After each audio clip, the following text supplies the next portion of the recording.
আজি পোহৰৰ উৎসৱ দীপাৱলী। প্ৰথমে মই আপোনাক দীপাৱলীৰ শুভেচ্ছা জনাইছোঁ আৰু আপোনাৰ জৰিয়তে সমগ্ৰ অসমবাসীলৈ এই শুভেচ্ছা জ্ঞাপন কৰিছোঁ। এই মুহূৰ্তত মই এখন মাটি চাকিৰ বিপণীত আছোঁ। মই বিপণীখনত বহি মই ইয়াৰ পৰিৱেশ প্ৰথমে মই দেখুৱাই ল'ব বিচাৰিছোঁ যে বিভিন্ন ছাইজৰ বিভিন্ন মূল্যৰ ইয়াত মাটি চাকিৰ ওলাইছে আৰু এই বজাৰখনত উপলব্ধ। বিশেষকৈ এইবাৰ দীপাৱলী যিহেতু সুকীয়া, এইবাৰ দীপাৱলীৰ মাদকতা নাই, দীপাৱলীত কেৱল চাকি বন্তি জ্বলিব। আমি লাহে লাহে ইয়াৰ পৰিৱেশসমূহ দেখুৱাম। আমি পুৱা ভাগৰ পৰাই দৃশ্যসমূহ দেখুৱাইছোঁ, কাৰণ সমগ্ৰ অসম জুৰি এইবাৰ দীপাৱলীৰ পৰিৱেশ সুকীয়া হ'ব। কেৱল চাকি বন্তিৰে উজ্বলি উঠিব অসমৰ আকাশ বতাহ। কাৰণ জুবিন গাৰ্গৰ যি প্ৰসংগ, সেই প্ৰসংগই আজিৰ তাৰিখতো প্ৰতিজন অসমীয়াৰ মনত দুখ দি আছে। প্ৰতিজন অসমীয়া আজিৰ তাৰিখত ন্যায়ৰ দাবীৰে সামাজিক মাধ্যমৰ পৰা আৰম্ভ কৰি বিভিন্ন প্লেটফৰ্মত তেওঁলোকে দাবী উত্থাপন কৰি আছে। আৰু সেই সময়খিনিত যি দীপাৱলী উদযাপন হ'ব, সেই দেৱালী হ'ব কেৱল পোহৰৰ উৎসৱ। আতচবাজিৰ প্ৰসংগ এইবাৰ বিশেষকৈ নাহে। সেই কথাখিনি ইতিমধ্যে অসমৰ সৰ্বস্তৰত আলোচনা হৈছে। আৰু সেয়েতো আমি লখিমপুৰৰ এই বজাৰখনৰ দৃশ্যও দেখুৱাইছোঁ, কাৰণ বিগত সময়ত এই মাটিচাকি বজাৰখনৰ লগে লগে আতচবাজিৰ এখন ডাঙৰ বজাৰ বহে, কিন্তু লখিমপুৰত সেই পৰিৱেশ আজিৰ তাৰিখত দেখিবলৈ পোৱা নাই। আমি কেৱল আতচবাজিৰ বিপৰীতে মাটি চাকিৰ বজাৰখন আজি দেখিছোঁ, আৰু সেই দৃশ্যকে আমি দেখুৱাব বিচাৰিছোঁ। আমি লাহে লাহে কথা পাতিম। ইয়াৰ গ্ৰাহকসকল আছে, বিক্ৰেতাসকল আছে। ভাইটি, মই অকণমান তোমাৰ কাষলৈকে আহিব বিচাৰিছোঁ। প্ৰথমে অকণমান আগলৈ আহিবা। প্ৰথমে দীপাৱলীৰ শুভেচ্ছা জনাইছোঁ। কেনেকুৱা এইবাৰ দীপাৱলীৰ পৰিৱেশ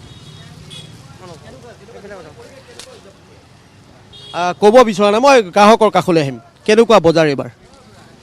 এইবাৰ বজাৰ ভাল নহয়, বেছি একদম বেয়া বজাৰ এইবাৰ। কেতিয়াৰ পৰা বহিছে আপোনালোক? আজি 3 দিন ধৰে মানে মই কৰি আছোঁ। আজি দিনটো থাকিম। গ্ৰাহকে বিচৰা ধৰণে পাইছে মাটি চাকি? মানে ইমান গ্ৰাহক নাই আজি এইবাৰ বহুত কমিছে লোকচান হ'ল। ধন্যবাদ জনাইছোঁ। আমি দীপাৱলীৰ শুভেচ্ছাও জনাইছোঁ। সেইগৰাকী বিক্ৰেতাই ক'লে যে গ্ৰাহকৰ যি উপস্থিতি হ'ব লাগিছিল, সেই উপস্থিতি কিন্তু এইবাৰ বিশেষ ধৰণে নাই।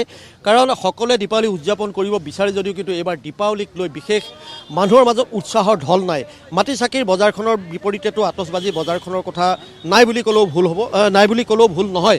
এই মুহূৰ্তত মই অকণমান আগলৈ আহিবা। মই প্ৰথমে দীপাৱলীৰ শুভেচ্ছা জনাব বিচাৰিছোঁ। প্ৰথমে দীপাৱলীৰ শুভেচ্ছা জনাইছোঁ। এইবাৰ দীপাৱলী কেনেকৈ উদযাপন হ'ব? এইবাৰ দীপাৱলীটো মানুহে ইমান এটা উদযাপন কৰিব পৰা নাই, কাৰণ বিশেষকৈ আমাৰ প্ৰাণৰ শিল্পী জুবিন দাৰ মৃত্যুত মানুহ চব শোকাবহ হৈ পৰিছে।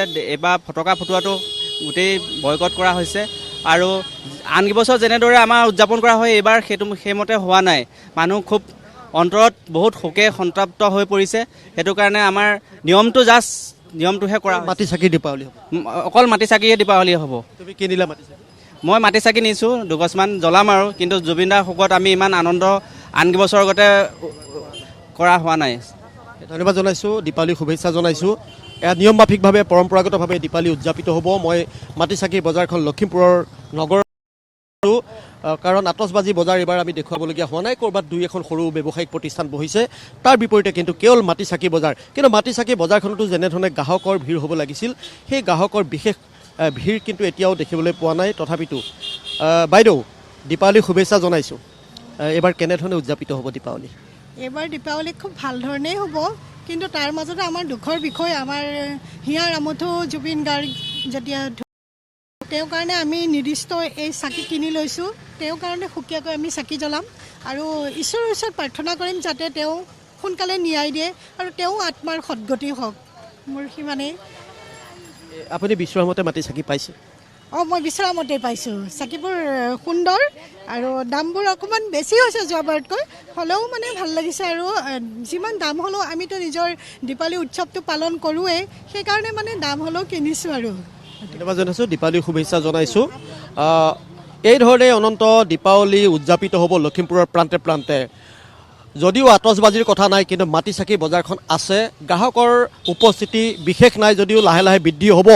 আমি বিভিন্ন সময়ত এই দৃশ্যসমূহ দেখুৱাবলৈ চেষ্টা কৰিম, কিন্তু এই মুহূৰ্তত আমি লখিমপুৰ নগৰৰ পৰা এই দীপাৱলী উৎসৱ উপলক্ষে